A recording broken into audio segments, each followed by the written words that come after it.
Chers auditeurs, bonjour. Aujourd'hui, nous sommes avec Éric-Emmanuel Schmitt. Bonjour Éric-Emmanuel. Bonjour. Pour parler du défi de Jérusalem, un voyage en Terre Sainte. Alors, il vous faudra patienter encore un petit peu parce qu'il paraîtra le 6 avril. Et donc, c'est un roman où on trouve l'incipit sur le site Albin Michel. Et c'est vraiment, alors dès le début, on est plongé dans ce roman autobiographique qui, moi, m'a rappelé La Nuit de Feu. Oui, vous avez raison. Voilà, forcément. Donc c'est un roman où la foi est arrivée pendant la nuit de feu, vous racontez cela dans le roman, et puis là, il se passe encore un autre niveau, c'est encore une initiation à un niveau supérieur.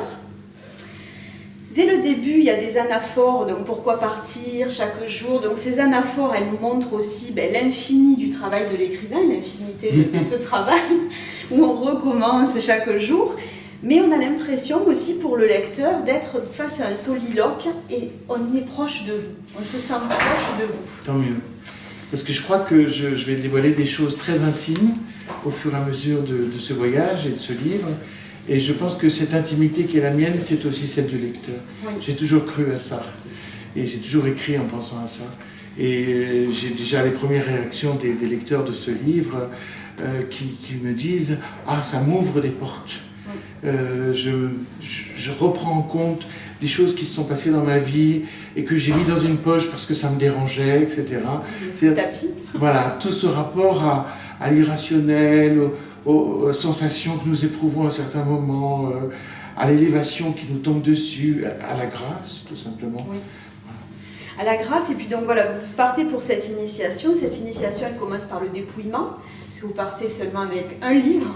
Oui, la Bible. Voilà. Et donc c'est vrai que déjà ce dépouillement, dans notre société de consommation, il faut aller le chercher, et c'est là qu'est toute la valeur, c'est là qu'est toute l'essence finalement. Je crois qu'il faut vraiment partir plusieurs fois dans sa vie, c'est-à-dire quitter son confort, quitter sa routine, quitter ses repères, prendre le danger véritablement de rompre pour se retrouver neuf, vierge, dans des situations nouvelles, sur des terres nouvelles, avec des gens nouveaux. Et forcément, à ce moment-là, il arrive plein de choses. Des choses qui ne nous sont pas étrangères, parce que simplement ça ouvre d'autres espaces en nous et d'autres portes. Donc vraiment, chaque fois que j'ai fait de grands voyages dans ma vie, j'ai progressé spirituellement. Oui, on ouvre une porte, et derrière cette porte, il y a un chemin, le palier. Alors soit le palier est toujours un peu dur, parce qu'on se dit j'avance pas, oui. Mais il est très important le palier, et on avance bien plus sur le palier que quand on monte les marches. Et donc moi, le début m'a fait penser à Perceval, parce que quand il voit passer ce Graal, finalement, il reste silencieux, il est aligné, il est immobile, et vous avez, quand on vous fait cette proposition, vous avez ces trois critères en vous. Vous êtes prêt, c'est le bon moment. C'est vrai, c'est vrai, c'est vrai. Cette proposition, il faut préciser que c'est un appel du Vatican. C'est ça, donc c'est pas n'importe quelle proposition non plus. Un appel du Vatican pour me dire on rêve que vous alliez en Terre Sainte et que vous reveniez avec un récit de votre voyage parce qu'on aime votre liberté, on aime votre foi. Et on aimerait tellement savoir ce qui vous passe dans la tête si vous allez à Jérusalem, à Bethléem, à Nazareth, dans le désert, etc. Et j'ai accepté parce qu'en plus ils m'ont facilité certaines rencontres et la visite de certains lieux. Mais je ne savais pas du tout ce vers quoi j'allais. J'avais envie d'y aller, vous savez, c'est ça le désir. Oui. J'avais envie d'y aller, mais je ne savais pas du tout ce vers quoi j'allais. Et j'avais même peur. En fait, j'avais peur qu'il ne se passe rien. Et en fait, il s'est passé beaucoup de choses. C'est quand on n'attend rien qu'il se passe toujours des choses merveilleuses. Je crois oui, parce que si on attend trop, on ferme. Exactement. Tandis que si on attend, mais avec une disponibilité, quelque chose peut arriver. Exactement.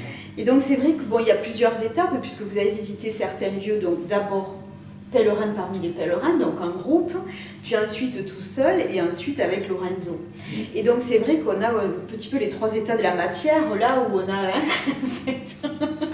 Moi, ça m'a beaucoup fait penser à ça, et finalement, pour se retrouver ensuite, voilà, on a besoin d'expérimenter les choses seules, de les partager, pour après tirer la leçon. Oui, si j'étais parti avec mes proches, avec ma famille, je pense qu'une grande partie de mon esprit aurait été mon attention à eux.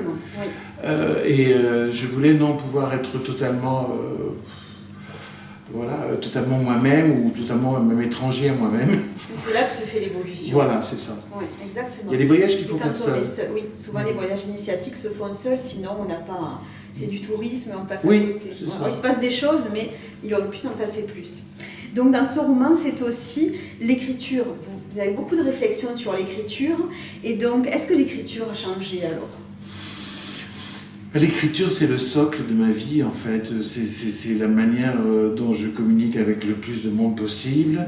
Mais même, je communique plus finement avec l'écriture qu'avec la parole. Quand on me pose des questions et que je réponds oralement, je vais parfois donner des réponses définitives. Dès que je prends la plume, Et oui, ça glisse. c'est plus subtil, c'est plus fin, j'envisage tous les points de vue. Donc l'écriture, elle est toujours une écriture foreuse, en recherche. Je n'écris pas pour dire ce que je pense, mais pour le découvrir. Oui, oui, parce que c'est aussi le travail de l'écrivain. On Oui, découvre... oui. L'écriture, c'est pas un procès-verbal que je fais de mes pensées, c'est la vie même de mes pensées. Oui. Oui, puis vous avez accès, vous ouvrez une porte et hop, par le stylo, cette porte, tout le paysage se décrit. Donc, c'est un livre, vraiment un roman qui peut prendre deux directions, soit le remerciement au travail de l'écrivain, puisque ça, vous nous le mettez en avant, et c'est vrai, moi qui écris, je reconnais vraiment cette main qui est guidée, où on veut pas arrêter d'écrire parce qu'on veut savoir ce qui va se passer.